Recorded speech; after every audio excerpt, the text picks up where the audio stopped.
Tradición, orgullo, pasión. Cillar de Silos, una bodega, una familia. Eran alrededor de las 10 de la noche cuando conocíamos la noticia que llevábamos esperando todo el día. El juez del Tribunal Supremo, Pablo Llarena, ha decretado prisión ineludible bajo fianza de 150.000 euros para Carme Forcadell. La presidenta del Parlamento catalán evitará la cárcel si abona esa cantidad después de una jornada en la que ha tenido que renegar de lo que hasta ayer parecían para ella principios inquebrantables. Ha dicho que acata el 155 y que la declaración unilateral de independencia fue simbólica. Solo le ha faltado decir que todo fue una broma. Comenzamos.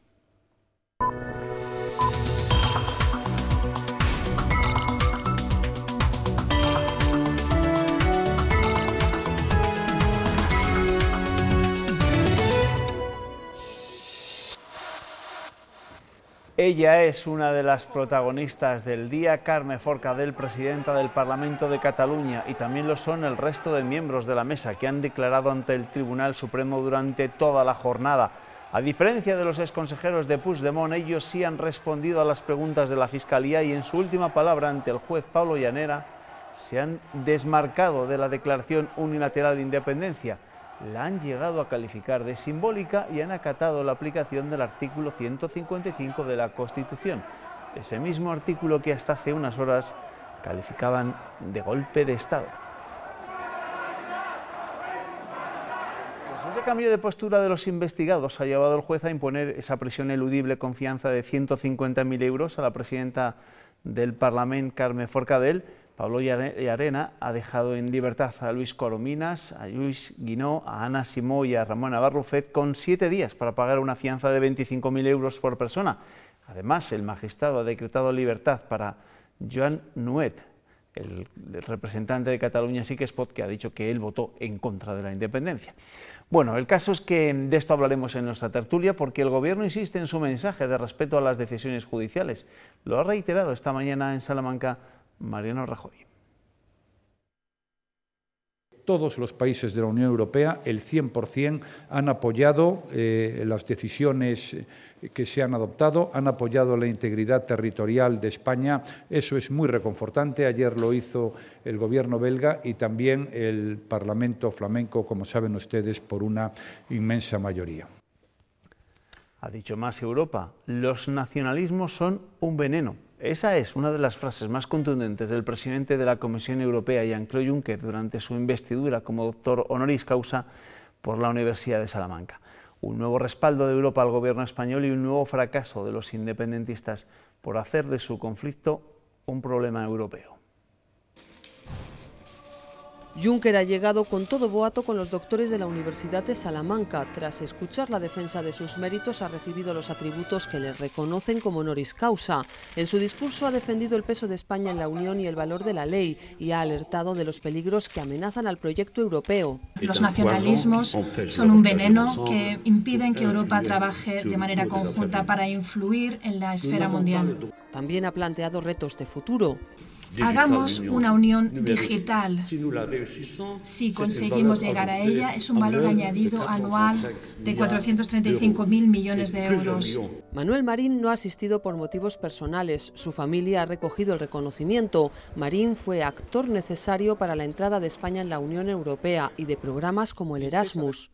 Que con el paso del tiempo y con una modesta dotación de recursos económicos habría de transformar para siempre el panorama universitario europeo. Porque las universidades son una creación europea. No hay pues ningún lugar mejor para reivindicar Europa que una universidad, y en especial que una universidad tan europeísta como la de Salamanca.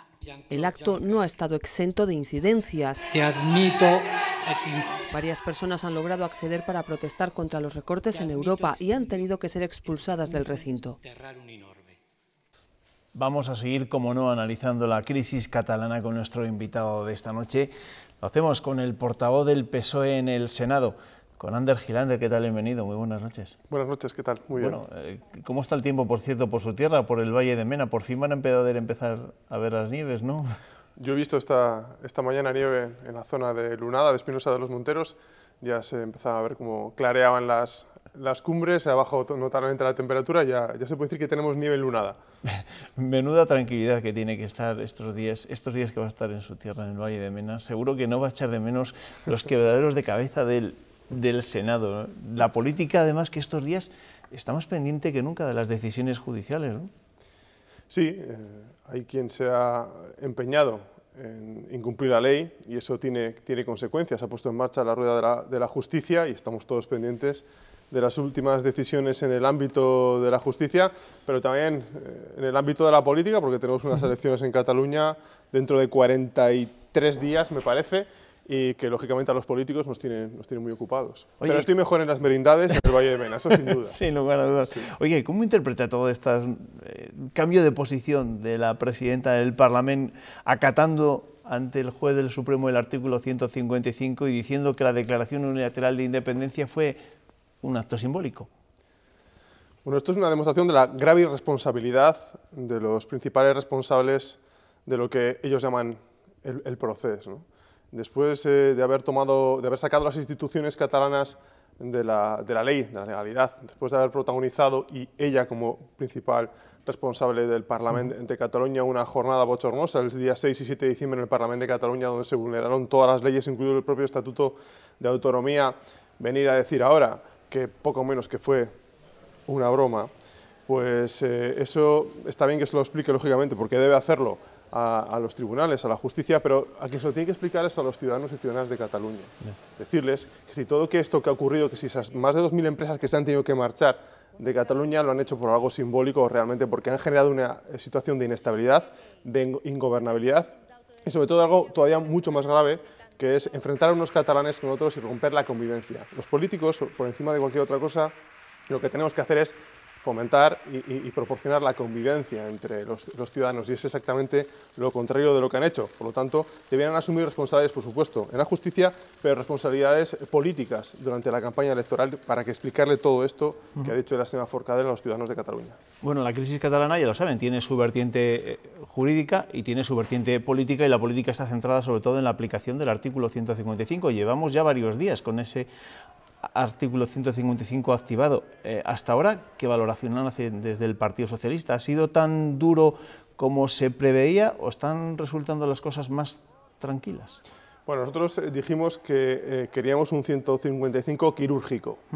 El objetivo tenía que ser única y exclusivamente devolver las instituciones a la legalidad y convocar elecciones autonómicas en el marco de la LOREG, en el marco de la legislación estatal que regula los procesos electorales, lo antes posible. Y así se ha hecho. Casi el mismo día que se aprobó el 155 en el Senado, ese mismo día el Gobierno anunciaba la convocatoria de esas elecciones autonómicas, que es tanto como decir que se devuelve Cataluña y sus instituciones a la legalidad. Todavía es pronto para hacer una evaluación sobre la eficacia de algunas otras medidas en el control de algunas instituciones de Cataluña. Nosotros, por nuestra parte, como oposición responsable, vamos a darle unos días al Gobierno para ir implementando las primeras medidas, pero ya le dijimos al presidente del Gobierno en el Senado que íbamos a ser muy exigentes porque se trata de hacer un uso inteligente y eficaz del Estado de Derecho, del artículo 155, y que nosotros le exigiremos en el Senado, que es donde corresponde, rendir cuentas de cuál estará siendo la eficacia o la aplicación de esas medidas. ¿Y ese artículo 155 se tiene que desactivar después de las elecciones, o mejor dicho, una vez que se haya constituido el nuevo gobierno autonómico? Yo creo que así está diseñado el artículo 155. ¿Si se mantiene el desafío independentista? Bueno, cuando lleguemos a ese puente cruzaremos ese río, pero de momento hemos diseñado un 155 quirúrgico para atender una situación que se da en este momento. Si después se dan otras situaciones, no lo sabemos. Yo quiero confiar y quiero esperar en que no, en que todo el mundo haya tomado buena nota de que no merece la pena situar a Cataluña frente al precipicio y provocar un salto al vacío absolutamente irresponsable, y lo que hay que hacer es provocar el entendimiento y llegar a un acuerdo entre distintos para continuar la senda en el ámbito de la ley, de la democracia y sobre todo favorecer la gobernabilidad y ocuparse el día a día de los problemas de los ciudadanos de Cataluña, que es que nadie se está ocupando de eso. ¿Qué esperan las elecciones del 21 de diciembre? Es de los que cree, es verdad que usted ha insistido en que el PSOE insistió en que tenía que ser un 155 quirúrgico y que llevase a la convocatoria inmediata de elecciones, pero hay quien puede entender que esa convocatoria es demasiado cercana en el tiempo. Bueno, yo creo que es la mejor manera de resolver una crisis tan grave, una crisis institucional tan grave como la que tenemos por delante.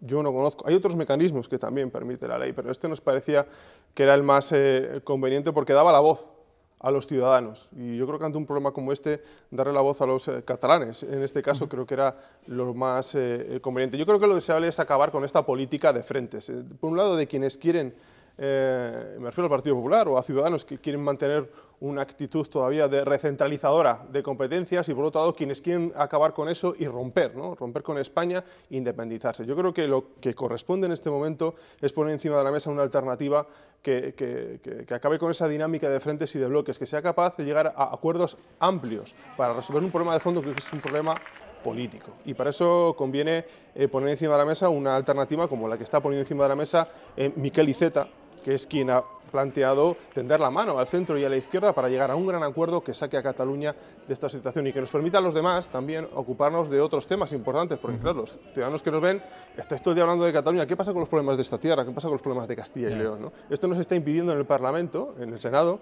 que otros problemas que llevamos de esta tierra en materia de desempleo, en materia de corrupción, en otras materias muy importantes, no se puede hablar, ¿no?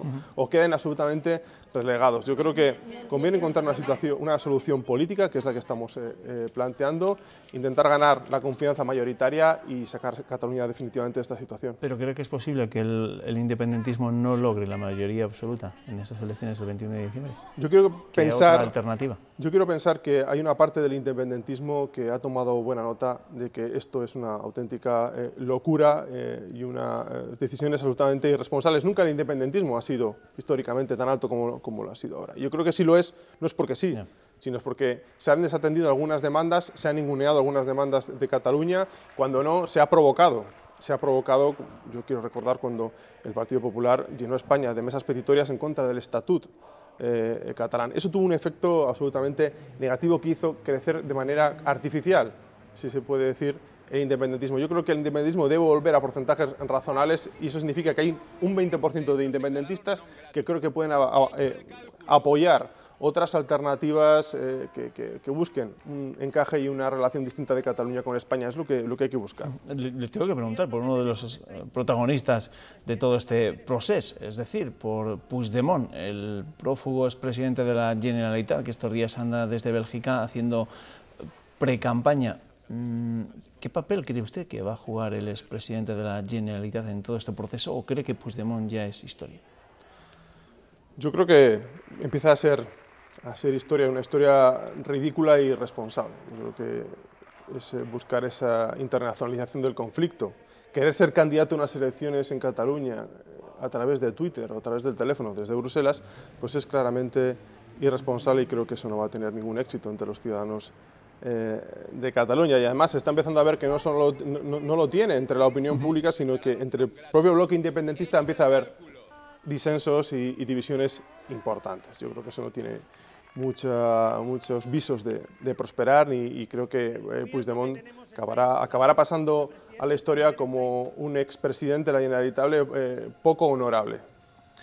Hablemos del después del 21 de diciembre. El Partido Socialista quiere que se ponga en marcha esa comisión territorial, pero en esa comisión territorial ya han dicho los independentistas y Unidos Podemos que no van a estar. Pero para el PSOE, ¿cómo se puede resolver esta crisis territorial que vive España con el federalismo? Pero, ¿qué tipo de federalismo?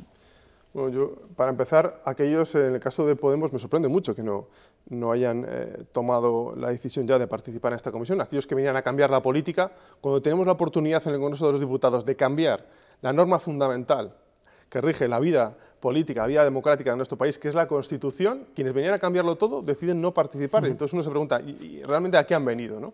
A la política?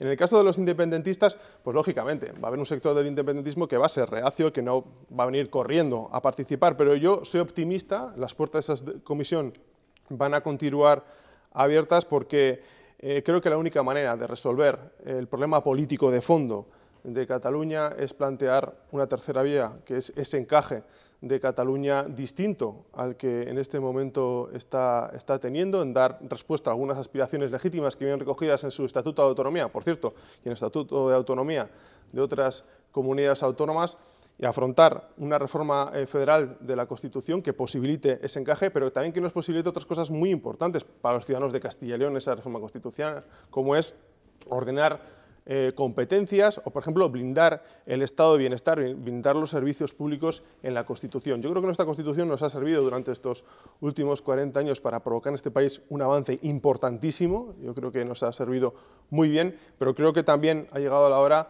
de reformarla, de modernizarla y de actualizarla a las demandas actuales del momento. ¿Y dónde se tiene que introducir, según el PSOE, lo de la nación de naciones? Es que España es de facto, según los estatutos de autonomía de Andalucía, o de Cataluña, o de Valencia y de otras comunidades autónomas, contempla realidades nacionales distintas, y ese es un hecho que en la Constitución en el 78 no se desarrolló o no se clarificó lo suficiente. Se trata de clarificar una situación que ya viene recogida en los estatutos de autonomía. ¿Por qué no pasar de los estatutos de autonomía a la Constitución si con eso vamos a garantizar algo fundamental, que es mantener la unidad y territorial en España, que es muy importante, porque eso nos permite mantener un principio de solidaridad y cohesión territorial que nos permite ser un país en el que unos territorios son solidarios con otros. Por eso nosotros apostamos por esa fórmula. Bueno, llevaba razón mi invitado de esta noche cuando decía que tanto hablar de Cataluña nos está haciendo olvidar problemas muy puntuales de otros terrenos, por ejemplo, también de Castilla y León. Y le voy a preguntar por Castilla y León, porque además estuvo usted ayer acompañando, haciendo de guía turístico, entre comillas, de su secretario general, de Pedro Sánchez, por Oña y por la comarca de las Merindades, una zona que se conoce usted al dedillo, y allí entiendo que tuvieron la posibilidad de hablar de dos asuntos. No sé si de Garoña llegaron a hablar, pero sí que hablaron, por ejemplo, de la despoblación, ¿no? Un asunto que tanto preocupa en nuestra comunidad. Desde el Senado, ¿qué se puede hacer para ayudar a paliar este problema? Punto número uno, yo creo que es importantísimo que los grandes líderes nacionales acudan a lugares como Oña, a los pequeños pueblos donde vive una parte importante de este país y donde los grandes líderes nacionales, yo por las Merindades no he visto ni a Albert Rivera, ni a Pablo Iglesias, y hace mucho tiempo que estuvo el señor Rajoy y no ha vuelto. Pero es bueno que los líderes pasen por los pueblos, conozcan, visiten una escuela rural, porque en Madrid, cuando se habla de escuela rural, la gente no sabe muy bien de lo que estamos hablando. Cuando se habla de la despoblación en Madrid, en el Senado, en el Congreso, la gente no sabe muy bien de lo que estamos hablando. Los políticos tienen que pisar los problemas. Y ayer logramos que Pedro Sánchez conociera la Bureba también y las Merindades para que tomara conciencia de primera mano de qué supone el día a día en un pequeño pueblo. Un día entre semana, no un fin de semana, un domingo que hay más ambiente, no. Un día entre semana por la mañana pasearnos por la plaza de un pueblo para que vea lo que es. Y fue muy interesante, ¿no?, verle en la escuela rural, donde hablamos de despoblación, hablamos de servicios públicos, hablamos de la falta de oportunidades para la gente que vivimos, y yo me incluyo, en los pueblos. ¿Y hablaron de Garoña? Te digo porque estábamos viendo ahora justo imágenes también de los pueblos del entorno de la central nuclear que al final están pendientes de ese cierre de la planta, pero sobre todo están pendientes del futuro de la alternativa a Garoña. Bueno, pendientes del cierre ya no estamos, porque el Partido Popular, cosa curiosa, ha sido quien finalmente ha dado el cierre a la central nuclear de Garoña, después de todo lo que se ha dicho, ¿verdad?, de todas las apuestas del señor Herrera pidiendo su permanencia. Al final ha sido el Partido Popular el que ¿Y usted que conoce la zona, esto qué puede suponer para esa comarca? Bueno, pues no cabe duda que va a tener un impacto en un número de puestos de trabajo importante, y que lo que hay que hacer, y es lo que venimos reclamando desde hace muchísimo tiempo, porque sabíamos que este momento iba a llegar, es preparar la zona para ofrecer alternativas de empleo a toda esa gente que trabaja en la central nuclear, pero también para los que no trabajan, porque no nos olvidemos, tener una central nuclear no es un chollo. Por algo muchas zonas de España no la quieren, entre ellas un riesgo, ¿no? Yo creo que nos merecemos también que se sea generoso con la comarca y se ofrezca una alternativa no solo para las personas que directamente han estado trabajando o trabajan y van a seguir trabajando, porque esto va para largo, el proceso de desmantelamiento, sino para todas las personas de las Merindades que no tienen una alternativa o que no han tenido una alternativa distinta a ese monocultivo de la central nuclear, ¿no? Yo creo que hace falta un plan alternativo que dé respuesta a todo eso. El PSOE plantea la posibilidad de recuperar ese plan que en su día presentó el gobierno de José Luis Rodríguez Zapatero cuando anunció en su momento que iba a cerrar la central nuclear de Garoña.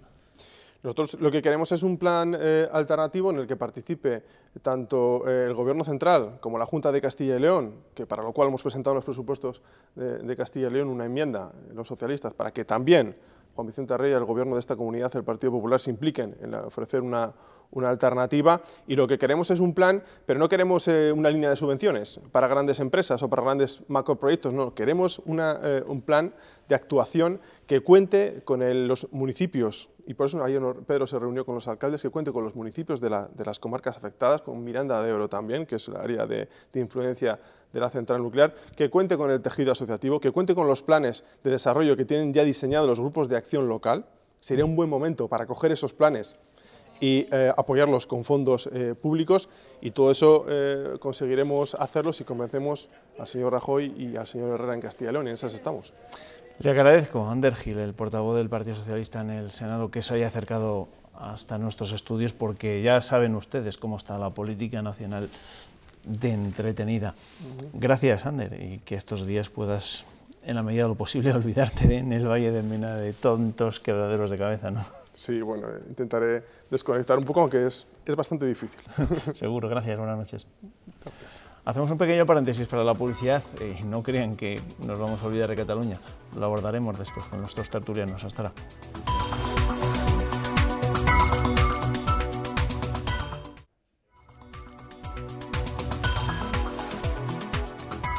La historia contemporánea se está escribiendo en estos momentos, por eso hemos invitado esta noche a nuestra tertulia a nuestro catedrático de Historia Contemporánea, Ricardo Martín de la Guardia. ¿Qué tal? Bienvenido, buenas noches. Muchísimas gracias. Te hemos fichado esta temporada, pero cada día que vienes tienes que hablar de Cataluña. Es verdad, eso decía, me estoy convirtiendo en un gran especialista.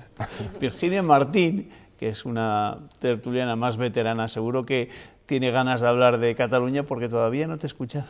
No, todavía no me había estrenado aquí a hablar de Cataluña. Buenas noches. Bienvenida. Y con la prensa viene Ernesto Escape, una prensa que mañana va a estar muy entretenida, seguro. Ernesto, buenas. Buenas noches. Repásame la prensa, que luego tengo que repasar lo que ha sido la noticia durante la última hora de la noche. Empezamos con las portadas de mañana. El norte de Castilla destaca en su primera que el presidente de la Comisión Europea, Jean-Claude Juncker, arremete en Salamanca contra el veneno de los nacionalismos en el acto académico que lo distinguió a él mismo y a Manuel Marín como doctores honoris causa por esa universidad. Y la Gaceta de Salamanca destaca también en su primera que Juncker tacha de veneno a los nacionalismos y Rajoy espera que tras el 21 de diciembre vuelva la calma. Diario de León destaca en su primera que León reclama a la Junta 153 millones de euros en las enmiendas a sus cuentas que presentan PSOE, Ciudadanos, Podemos, Izquierda Unida y UPL. Y Diario de Burgos, las denuncias por maltrato a la mujer han aumentado un 20% durante este año y la asociación La Rueda explica el incremento en el éxito de las últimas campañas informativas. Diario de Valladolid, El Mundo, el estudio de viabilidad, primer paso del parque agroalimentario. El ayuntamiento destina una partida de 250.000 euros para el informe que espera tener concluido el próximo mes de abril. Diario ABC, las empresas turísticas podrán ofrecer permisos de pesca a los que pernocten. Diario La Razón, inversiones millonarias del Gobierno para Herrera para mejorar sanidad y empleo. Además, se aprueba el decreto que regula el reglamento de pesca con el fin de dinamizar los pueblos. Diario Palentino, la X del IRPF de la declaración de la renta aporta 8 de cada 10 euros a las arcas episcopales y el presupuesto del obispado creció un 5% hasta situarse en los 3,6 millones de euros. Y por último, el Diario de Valladolid, El Mundo, destaca también en su primera que el PP rechaza suspender a León de la Riva de militancia por el juicio de las Comfort Letter, porque según sus estatutos esos hechos no son susceptibles de suspensión.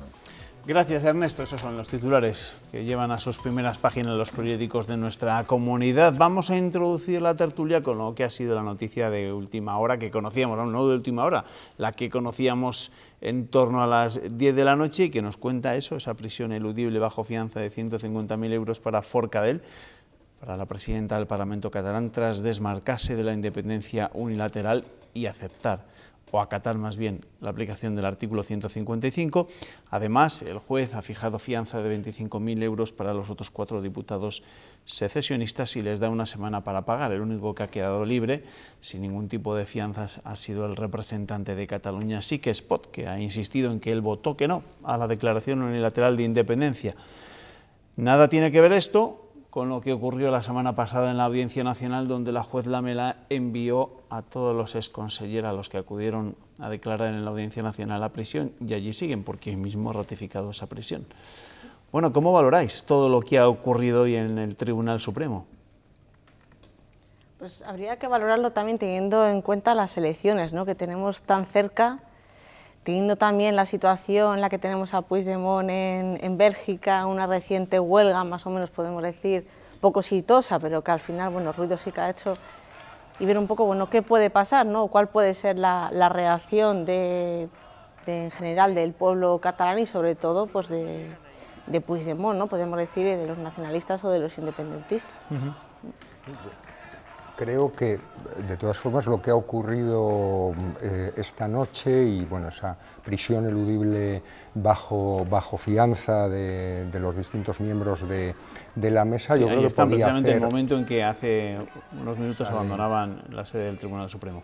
Que debe hacer reflexionar a los propios secesionistas de esta deriva. En buena medida ha sido posible el hecho de que no vayan a prisión precisamente por su renuncia a esos principios que parecían tan firmes de apoyo a la independencia, de negativa a aceptar la Constitución española. En buena medida ha sido una marcha atrás en toda regla. Claro, pero a un independentista, algunos independentistas tan convencidos como parecía, sobre todo la presidenta del Parlamento catalán, habrá tenido que decir eso con los dedos cruzados en la espalda, ¿no? Porque ha tenido que adjurar prácticamente de lo que eran sus principios inquebrantables.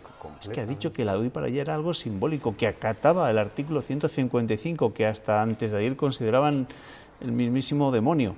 Desde luego, yo lo que creo es que imagino que cuando lleguen a Barcelona lo que serán abucheados más que apoyados, porque realmente es dejar fuera de juego efectivamente no solo los principios que habían reclamado como propios, sino la confianza que tenían depositada el resto de sus miembros. Sí, pero también, Juanma, es cierto que ha dicho algo que realmente no sentía, ¿no? Pero la evolución que hemos visto de toda la crisis catalana, por denominarla de alguna forma, también va un poco en esa línea, ¿no? Cuando se proclamó la independencia, pero se proclama, pero se dice, bueno, pues la dejamos en suspensión, cuando luego parece que todo se va a poner en marcha y luego no pasa nada. O sea, realmente es como una situación en la que han intentado ir hacia adelante y cuando ya han visto que ya no se puede ir hacia adelante, a lo mejor ese sálvese quien pueda, ¿no? Un poco la idea. ¿Te sorprende, Ernesto, todo lo que ha ocurrido hoy en el Supremo y esa decisión del juez Pablo Llarena? A mí lo que me sorprende es el cambio de postura tan evidente y tan clamoroso de Forcadell, que si uno recuerda lo que decía públicamente hace unos días, que ni un paso atrás, y lo que ha declarado hoy, según quienes estaban presentes en su declaración, diciendo que aquello era un acto puramente simbólico, esa declaración era puramente simbólica y que acatan el 155, en fin, yo creo que ha ido, después de una semana de reflexión, con la lección aprendida para no incurrir en el mismo problema que incurrieron sus compañeros del gobierno. Yo no sé si preguntaros si todo esto os ha sorprendido o se veía venir, después de las declaraciones también que hemos escuchado a primera hora de la mañana por parte del ministro del Interior, José Ignacio Zoido, donde, bueno, venía a matizar, ¿no?, que determinadas decisiones judiciales igual no tenían que seguir el mismo criterio que siguieron la semana pasada las que tomó la juez de la Audiencia Nacional, Carmen Lamela, ¿no? Parecía que esto estaba cambiando y tomando otro rumbo. Ahora conocíamos también que el propio juez del Tribunal Supremo va a juntar en el mismo tribunal todos los casos vinculados con este proceso secesionista en Cataluña. Las cosas están cambiando, ¿no?, también desde un punto de vista judicial. Claro, pero también hay unas elecciones cerca, ¿no? O sea, si es posible... Ya, pero si entendemos que en la separación de poderes... No, estoy pensando en quienes declaran, no las decisiones de los jueces, sino quienes declaran, que luego se supone que por lo que han declarado la consecuencia de la decisión que toma el juez es diferente. Claro, quien declara ve que hay unas elecciones, ¿no? Si realmente tiene que ir a la cárcel, si realmente insiste en su mismo discurso al margen de la legalidad, no tienen esa posibilidad de poder ir a las urnas y ganar unas elecciones, ¿no? Y a lo mejor es ese pragmatismo lo que les está llevando a cambiar un poco de esa postura o alejarse de esa... Pero en todo caso, yo creo que se puede decir, es un acto de cobardía, realmente, es decir, tanto por parte... frente a aquellos que la semana pasada aguantaron. Han aguantado y continúan en la cárcel, como es un acto de cobardía la huida del señor Puigdemont, ¿no? En fin, también en ese sentido, aunque el cálculo electoral seguro que está en sus mentes, pero yo creo que a pesar del convencimiento, rivalidades internas, claro, lógico, del convencimiento de los secesionistas, pero algún efecto tiene que tener en este hecho, ¿no? Y teniendo en cuenta esa división de poderes de la que hemos hablado al principio, esto es un alivio para el gobierno de Mariano Rajoy. Yo creo que sí, Juanma, porque al gobierno de Mariano Rajoy esa imagen de los, podemos decir, del exgobierno catalán encarcelado no es algo que le beneficie, es justo el discurso de victimismo que necesitan de cara a la campaña electoral. Entonces, esto yo creo que sí que es un respiro. Y además el hecho efectivamente de que se demuestre frente a las barbaridades que están diciendo algunos en Bélgica y en otras partes, la separación de poderes, ¿no? en ese sentido, pero que sí, yo creo también que al gobierno o al propio Partido Popular, incluso de cara a las elecciones, pues es un cierto alivio, claro, tener a pesar de todo a políticos, a personalidades políticas encarceladas, no es sencillo. Luego os voy a preguntar, sobre todo por lo que ha ocurrido hoy en Salamanca, por lo que hemos escuchado hoy en Salamanca, donde se le ha entregado el doctorado honoris causa al presidente de la Comisión Europea, Jean-Claude Juncker, y ha sido contundente en su discurso, pero antes quiero preguntaros por la situación en la que están el resto de presos, los exconsellers que continúan, sobre todo en la cárcel de Extremera, y si durante los próximos días puede haber determinados cambios, si al final ocurre lo que decíamos antes, que el Supremo asuma también las causas de estos exconsejeros de la Generalitat y que esto de alguna forma pueda marcar a partir de ahora la pre-campaña y la campaña electoral en Cataluña, y que igual vemos a todos estos haciendo campaña en Cataluña y al que no vemos es al que se marchó a Bélgica y que no volverá hasta no sabemos cuándo, hasta que lo decidan las autoridades judiciales belgas. Está complicado el asunto, la verdad. Puede ocurrir. Pero desde luego puede darse el caso que en efecto en los días siguientes, o dependiendo efectivamente de esa unidad de las causas en el Tribunal Supremo, haya una serie de decisiones que permita la excarcelación y en cambio que se quede el expresidente aislado en Bruselas. Es decir, se puede dar, lo cual todavía contribuiría más pues hasta opereta bufa de la huida de Puigdemont y en fin, de todo el escenario con los alcaldes y las varas, en fin, que es propio de, bueno, casi incalificable, ¿no? Bueno, ya saben que la huida de Puigdemont a Bélgica tenía, entre otras cosas, aparte de eludir la acción de la justicia española, también intentar internacionalizar el conflicto, un término que tanto nos suena, ¿verdad?, de los tiempos de ETA y demás. El caso es que eso no lo ha conseguido, sobre todo cuando escuchamos discursos tan contundentes como hemos escuchado hoy en Salamanca por el presidente de la Comisión Europea, que ha sido claro. Juncker certifica el apoyo de la Unión Europea a Rajoy ante lo que ha dicho el veneno de los nacionalismos. Claro, Juncker se pone también la venda antes de la herida porque entiende que lo que ocurra en nuestro país puede ocurrir también en muchos otros territorios del resto de Europa, y esto puede ser el principio del fin de la Unión Europea tal y como la conocemos en estos momentos. Sí, Europa, por desgracia, y bueno, de eso bien sabe también Ricardo, sabe mucho de lo que son los nacionalismos, ¿no? Y del daño que han hecho a Europa toda su historia. Y de hecho es verdad que el problema catalán no es un problema solo español, o sea, es un problema europeo, pero no por el hecho de que formamos parte de la Unión Europea, sino también porque es un reflejo de las ideologías que se están poniendo en marcha en la Unión Europea. O sea, hemos visto los resultados de las elecciones alemanas, hemos visto lo que ocurrió con la consulta del Brexit, lo que dicen los políticos en la República Checa, en Polonia. O sea, realmente estamos viendo un movimiento de populismos, nacionalismos, ideologías radicalizadas que están atacando las bases de la democracia, o sea, están atacando las bases de la propia Unión Europea. Entonces eso es un peligro. Ciertamente, como historiadores sabemos que el nacionalismo, las fronteras han sido el germen de las principales guerras europeas, y no solo en el siglo XX, sino antes, ¿no? Y bueno, pero es muy significativo, creo, el hecho de que el único partido que haya apoyado, incluso en el Parlamento flamenco, la independencia de Cataluña sea el Vlaams Belang, ¿no? Un partido racista, xenófobo, de extrema derecha, que desde luego no sé, pero bueno, muestra, ¿no?, efectivamente cómo los extremos se tocan, y cuando de lo que se trata es de desestabilizar la democracia, cualquier elemento vale, ¿no?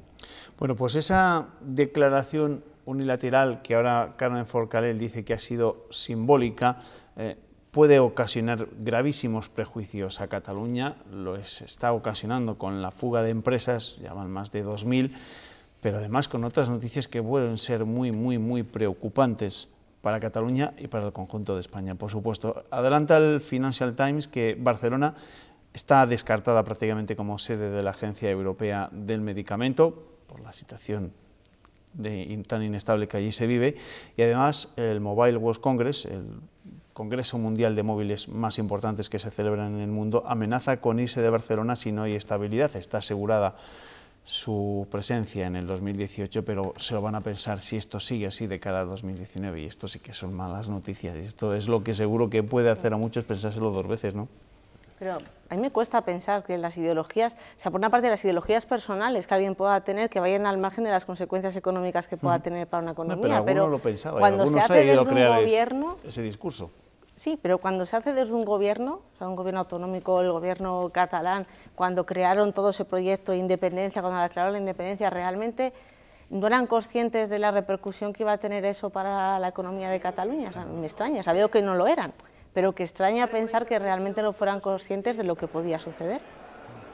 De hecho, creo que hoy, hace 2 o 3 días, algunos de estos economistas, el propio Masculel, que había sido consejero de Economía de la Generalitat, y otros planteaban la necesidad, valga la redundancia, de replantearse, ¿no?, ese camino hacia la independencia. Bien es cierto que ahora, cuando está ocurriendo efectivamente toda esa fuga de empresas y el desastre de la supuesta internacionalización del conflicto, pero algo parece que también se mueve en las aguas más razonables, entre comillas, del secesionismo.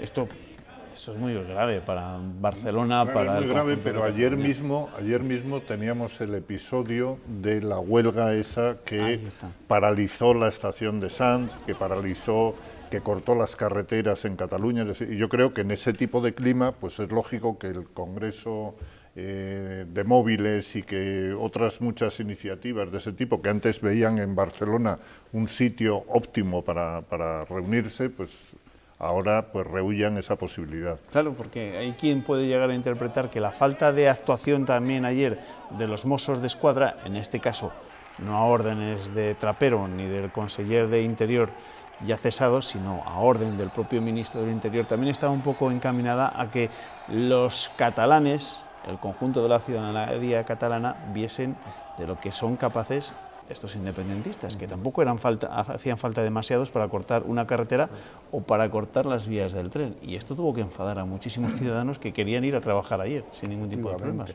Yo creo que muchas de las declaraciones que se han oído en radio, en televisión, de la gente normal, manifestaba ese descontento. Pero es que es cierto, es que para cortar una carretera o una vía no hace falta un gran movimiento. De hecho, había lugares donde había 30 personas, no había muchas más.